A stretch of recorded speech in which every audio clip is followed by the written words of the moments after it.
Hello বন্ধুরা, কেমন আছো সবাই? প্রিয়াস কিচেনে সবাইকে স্বাগত জানাই।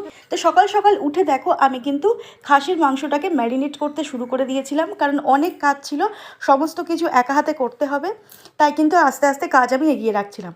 তো ম্যারিনেট করার জন্য প্রথমেই দিয়ে দিলাম বেশ কিছুটা টক দই, আর দিয়ে দিলাম একটু লঙ্কা গুঁড়ো, আর দিয়ে দেবো কিছুটা হলুদ গুঁড়ো, আর দিয়ে দিলাম পরিমাণ মতো নুন, আর দিয়ে দিয়েছি তাতে আদা বাটা আর রসুন বাটা। এবারে কিন্তু ভালোভাবে মাংসটাকে আমি মাখিয়ে নিচ্ছি। যতটা ভালোভাবে মাখানো হবে আর যতক্ষণ থাকবে এই ম্যারিনেশনটা, ততটা মাংসটা কিন্তু ভালোভাবে সফট হবে।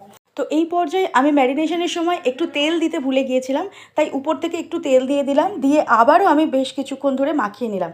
যেহেতু আমার হাতে সময় কম ছিল, তাই আমি কিন্তু সঙ্গে সঙ্গেই রান্নাটা করছি।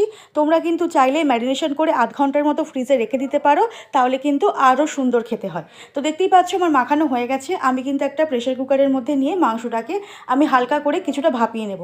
তাহলে কি হয়, আমার রান্নাটা করতে সময়টাও বেঁচে যায় আর রান্নাটা তাড়াতাড়িও হয়ে যায়। যেহেতু অনেক কাজ ছিল, আমার অনেক রান্নার আইটেম ছিল, তাই আমি কিন্তু মাংসটাকে এইভাবে ভাপিয়ে নিলাম।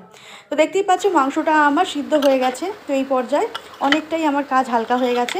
তো মাংসটা এরপর আমি রান্না করব, সেটা দেখতে হলে পরের ভিডিওটাকে ফলো করতে হবে আর প্রিয়াস কিচেনকে সাবস্ক্রাইব করতে হবে।